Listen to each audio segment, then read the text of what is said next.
నమస్కారం. ఈరోజు మనతో పాటు ఉన్నారు ప్రముఖ ఆధ్యాత్మికవేత్త శ్రీ డాక్టర్ అనంతలక్ష్మి అమ్మగారు. నమస్తే మా. శుభం భూయాత్. ఇప్పుడు నిత్య సుమంగళిగా మహిళలు ఉండాలంటే లలిత సహస్రనామ స్తోత్రాల్లో ఎలాంటి శ్లోకాలు పఠిస్తే మంచిది? ఎప్పుడు, ఎందుకు, ఏమిటి, ఎలా? అన్నీ నాకు వివరించండి. లలిత సహస్రనామాలు మేమెప్పుడు పఠిస్తామండి, మాకెప్పుడు ఏం మంచి జరగలేదు అనే వాళ్ళకి మనం సమాధానం. ఎన్నో సహస్రనామాలు ఉన్నాయి. విష్ణు సహస్రనామం ఉంది, లక్ష్మీ సహస్రనామం ఉంది, ఇలా రామ కృష్ణ అందరికీ ఉన్నాయి. ఇవన్నింటినీ కూడా పురాణాల్లో జాగ్రత్తగా భద్రపరిచిన వారు వ్యాస మహర్షి. ఒక్క లలిత మాత్రమే లలితా రహస్యనామ సహస్రం. లలిత దీర్ఘం ఉంది, లలిత సహస్రం కాదు, లలితా రహస్యనామ సహస్రం. అంటే చాలా జాగ్రత్తగా పకడ్బందీగా తప్పులు లేకుండా చదవాలి అని అర్థం. రహస్యం అంటే దాచిపెట్టారు, బీరువాలో పెట్టారు, లాకర్లో పెట్టారని కాదు అర్థం. మీరు చదివినా మీకు పట్టా అని అర్థం కాదు. కొంచెం దగ్గర పెట్టుకుని చదవండి ఒళ్ళు, నాలుక. అందులో అది గనక చక్కగా ఉచ్చరించినట్టయితే వాతావరణం ముందర పాజిటివ్ వైబ్రేషన్స్తో ఉంటుంది స్పష్టంగా ఉచ్చరిస్తే. రెండు, ఆ ఉచ్చరించటం వల్ల నాలుక వెళ్ళి అంగిలికి తగలడం వల్ల అక్కడ ఉన్నటువంటి నరాల కొనలు ప్రచోదితమై శరీరారోగ్యం బాగుపడుతుంది. దాంట్లో ఉన్న అర్థం తెలుసుకోవడం ద్వారా మనస్సు బాగుపడుతుంది. దాంట్లో ఉన్న అర్థాన్ని ఇంతో అంతో ఆచరణలో పెట్టడం ద్వారా మనిషి ఉద్ధరించబడతాడు. అందువల్ల దీన్ని లలితా రహస్యనామ సహస్రం అన్నారు. ఇది చాలా పకడ్బందీగా నిర్వచనాల రూపంలో అన్ని రకాల శాస్త్రాలు అందులో అంతర్భాగంగా ఉన్నాయి. చాలా పకడ్బందీగా రచించబడింది. అందువల్ల ఒక దీర్ఘం కానీ, ఒక హ్రస్వం కానీ, ఒక ఒత్తు కానీ తప్పు చదివితే అర్థం మారిపోతుంది. తర్వాత కలిపి చదివితే అర్థం వేరు, విడదీసి చదివితే అర్థం వేరు. అలా విడదీసి చదివి అమ్మవారిని నోటికొచ్చినట్టు తిడుతున్నారు అందరూ. మంచి ఫలితం రమ్మంటే ఎట్లా వస్తుందమ్మా? పైగా మనం ఫలితం అడుగుతున్నాం, ఆవిడ ఫలితం ఇవ్వడానికి సిద్ధంగా ఉంది. రెండింటికి తేడా ఉంది కదా. తెలుగులో అయితే ఇష్టం వచ్చినట్టు మాట్లాడుతున్నాం, ఇంగ్లీష్ నేర్చుకునేటప్పుడు స్పష్టంగా ఉచ్చరించాలని చెప్పి వాళ్ళు ముట్టికాయలు ముట్టి మరీ మనకి నేర్పిస్తుంటే తప్పనిసరిగా ఉచ్చరిస్తున్నామా లేదా? అంతే. మరి తెలుగులోను సంస్కృతంలోనూ వచ్చేటప్పటికి ఫలితం అనకుండా ఫలితం అని ఎందుకు అంటున్నాం? అంచేత ఆవిడ ఫలితం ఇవ్వడానికి సిద్ధంగా లేదు గనక ఫలితం ఇవ్వడానికి సిద్ధంగా ఉంది, మనం అడగలేదు గనక ఇవ్వట్లేదు. రెండోది, ఇదేమ్మా తప్పే ఉంది, ఎట్లాగో అట్లా ఆవిడికి తెలియదా అంటే, అమ్మా నీకు దండం అంటే కూడా తెలుస్తుంది. మొత్తం లలితా సహస్రనామ సహస్రం చదవక్కర్లేదు కదా.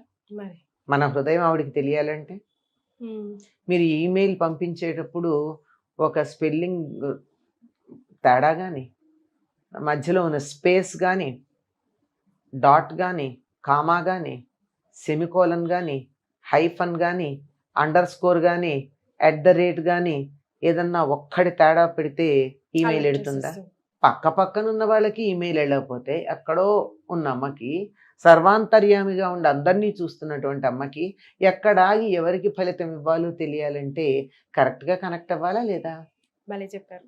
ఈ కనెక్షన్లో ప్రాబ్లం ఉంది. ఇన్స్ట్రుమెంట్ బాగుంది, కనెక్టివిటీ బాగుంది, అంతా బాగుంది, కనెక్షన్ ఇవ్వడంలో రాంగ్ కనెక్షన్ ఇస్తున్నాం. అది విషయం. చేత జాగ్రత్తగా స్పష్టంగా చదివేటట్టయితే ఫలితం చాలా బాగుంటుంది. దుష్ట దూరాన్న తర్వాత దురాచార శమని అని కలిపి చదవాల్సింది విడదీస్తారు. అప్పుడు ఏమైంది అర్థం? దురాచారం పోగొట్టేది అని కాక నువ్వు దురాచారం చేసేదాని అని అర్థం వచ్చిందా? మరి ఎంత దయగల తల్లి కాకపోతే అలా తిడితే ఇంకా మన సర్వనాశనం కాకుండా చూస్తోంది. ఇది ఎందుకు ఫలితం రాలేదు అన్నదానికి చెప్తున్నా. ఇది మొదటి మాట. రెండోది, అసలు విషయం ఏమిటంటే అందులో చెప్పినటువంటి వాటిని మనం జాగ్రత్తగా పాటిస్తున్నామా? ఎవరైనా తనను అనుసరించే వాళ్ళు తనలాగా ఉండాలని కోరుకుంటారు, కానీ దానికన్నా భిన్నంగా ఉంటే అనుగ్రహిస్తారా? అమ్మవారి నామాల్లో మొట్టమొదట ఏముంటుంది?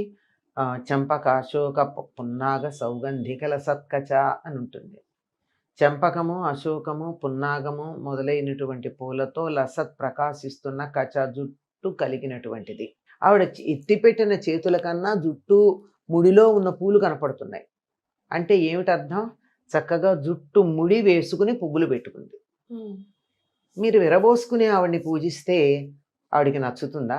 జుట్టు విరబోసుకోవడం రాక్షసుల లక్షణం. మరి జుట్టు విరబోసుకుని ఆవిడ్ని పూజిస్తే రాక్షస లక్షణంతో పూజిస్తూ ఉంటే జుట్టు ముడేసుకున్న అమ్మవారిని ఆవిడ అనుగ్రహించాలంటే కొంచెం ఆలోచిస్తుందా లేదా? ముఖ చంద్ర కళంకాభ మృగన అభివిశేషక అని నామం ఉంది. అక్కడ మనం ఏం చేస్తాం? మృగ చంద్ర కళంకాభ అని చదువుతారు. ముఖము అనే చంద్రుడికి మచ్చలాగా ఉన్నదానా అంటారు. అమ్మవారి మచ్చ కాదు కదా. ముఖ చంద్ర కళంకాభ మృగన అభివిశేషక. ముఖము అనేటటువంటి చంద్రుడిలో మచ్చలాగా ఉన్న కస్తూరి బొట్టు కలిగినటువంటిది. అమ్మవారి ముఖం చంద్రుడు, అందులో పెట్టుకున్న బొట్టు కస్తూరి బొట్టు చంద్రుడిలో ఉన్న మచ్చలాంటిది. మరి మనం ముఖాన బొట్టు లేకుండా అమ్మవారిని పూజిస్తే ఆవిడ అనుగ్రహించాలని ఎలా కోరుకుంటాం మనం? ఒక వృత్తి చేసేవాళ్ళు ఒక యూనిఫామ్ వేసుకుంటారా లేదా? ఒకప్పుడు మన దేశంలో ఆంగ్లేయులు పరిపాలించే రోజుల్లో అప్పుడు మొదలైంది ఉద్యోగాలకు వెళ్ళేవాళ్ళు ప్యాంట్లు షర్ట్లు వేసుకోవడాలు లాంటివి. మరి ఒక ఉద్యోగం జీవనోపాధి కోసం నీ వేషధారణ తగినట్టుగా మార్చుకున్నప్పుడు అమ్మవారి అనుగ్రహం కావాలన్నప్పుడు ఆవిడ చెప్పినట్టుగా వేషధారణ వేసుకోవాలని నియమం లేదా? ఎందుకు అనుగ్రహించలేదు అంటే ఇలాంటివి 100 కారణాలు చెప్తాం. చేత ఆ కారణాలు అటుంటే ఇందులో ప్రత్యేకంగా ప్రార్థించాల్సింది ఏమిటంటే అసలు మొత్తం చదవడమే చాలా మంచిది. ఇందులో ఒక సుమంగళి ఎలా ప్రవర్తించాలో చాలా చక్కగా చెప్తారు. ఎంత బాగా ఉంటుంది అంటే దీనికి వ్యాఖ్యాన రూపంగా ఉన్న సౌందర్యలహరిలో అమ్మవారి మోకాళ్ళు ఎందుకు కొంచెం కఠినంగా ఉంటాయి? శరీరంలో కాస్త కఠినంగానే ఉంటుంది మోకాళ్ళు. ఎందుకంటే భర్త రాగానే వెళ్ళి ఆయన పాదాలకు నమస్కారం చేయడం వల్ల నేలకు ఎప్పటికప్పుడు ఈ మోకాళ్ళు తగులుతూ గట్టిపడ్డాయి అంటాడు. అర్థం చేసుకోవాలి కదా.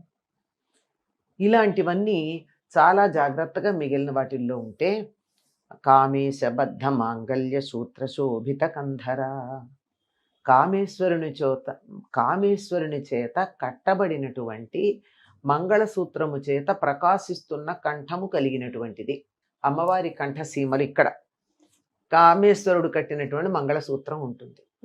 మొదటి నామం నుంచి కనీసం ఈ నామం దాకా తప్పనిసరిగా తప్పులు లేకుండా చదివినట్టయితే, మళ్ళీ చెప్తున్నా, తప్పులు లేకుండా చదివినట్టయితే ఒకదానికొక అర్థం వస్తుందని చెప్పాను కదా. ఒకదానికొక అర్థం రాకుండా తప్పులు లేకుండా గనక చదివినట్టయితే తప్పనిసరిగా స్త్రీలకి 5వ తనం ఎక్కువగా ఉంటుంది. ఇది అమ్మవారిని పూజిస్తే సరిపోయిందా? ఆవిడని అక్కడ పూజించి బయటకు వచ్చాక ఏడిపించుకు తింటున్నాడు, నన్ను నా ప్రాణానికి దొరికాడు అని భర్తని విసుక్కుంటూ ఉంటే ఏం ఫలితం ఉంటుంది? అమ్మవారిని ఏడిపించకుండా చూస్తుంది, అయిపోయింది. సింపుల్. అవునా కాదా? ఏడిపించకుండా చూడాలంటే అతని స్వభావం మారదు కనుక జరిగేదేమిటి? అంచేత అమ్మవారిని పూజించటంతో పాటు పతివ్రతల చేత పూజించబడితే సంతోషించేది అని ఉంది. అంచేత నీకు పాతివ్రత్యం కలిగి ఉండాలి. పాతివ్రత్యం అంటే భర్త కొడితే పడమని కాదు, కొట్టకుండా ఉండేట్టు చూడాలి. చాలా మార్గాలు ఉన్నాయి కొట్టకుండా ఉండేట్టు. ఒకటి, కొట్టే ఛాన్స్ ఇవ్వకుండా నీ బిహేవియర్ మార్చుకోవడం ఒకటి, మొదటిది. కొట్టే స్వభావం మారేట్టుగా ప్రవర్తించడం ఇంకోటి. 2 రకాలుగాను ఉండొచ్చు. కనుక అమ్మవారు చెప్పినట్టుగా ప్రవర్తించడం చాలా ప్రధానం. కనీసం ఈ నామాల దాకా చదివినట్టయితే చాలా ప్రయోజనం ఉంటుంది. ఇంత కుంకుమ అమ్మవారి ముఖాన పోసేయడం అన్నది మాత్రమే ప్రధానంగా పెట్టుకోకుండా ఆవిడ కళ్ళల్లో పడి పాపం కళ్ళు మండవా, జాగ్రత్తగా వేయాలి. ఆవిడ్ని మనం ఒక మనలాంటి దానిగా భావన చేసి కదా చేస్తున్నాం. అంత జాగ్రత్తగా చేసినట్టయితే ముందర త్రికరణ శుద్ధిగా చేయాలి. అంతర్ముఖ సమారాధ్య బహిర్ముఖ సుదుర్లభ.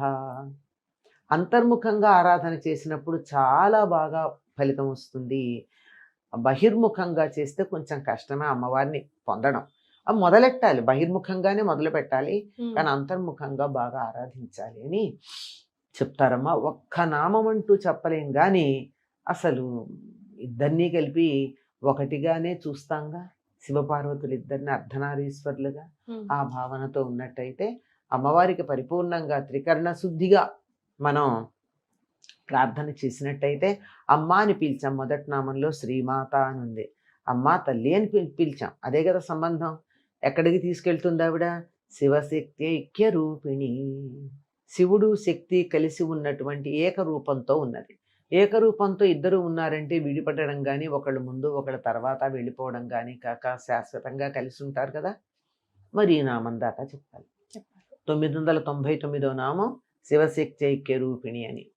మరి అక్కడి దాకా అన్నా చెప్పాలి. ఒక్కటి అంటే షార్ట్ కట్లు ఎప్పుడు అంతగా పనిచేస్తాయంటే ఏమో అనుమానమే.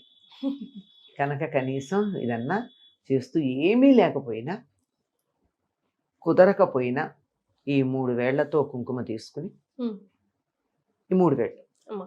ఈ వేలు కాదు, ఈ మధ్య 2 వేళ్ళు, ఈ వేలు కుంకుమ తీసుకుని శ్రీమాత్రే నమః, శ్రీమాత్రే నమః, శ్రీమాత్రే నమః అని 3 సార్లు 3 చిటికెలు కుంకుమ అమ్మవారికి వేసి త్రికరణ శుద్ధిగా మనస్ఫూర్తిగా నమస్కారం చేసుకోండి.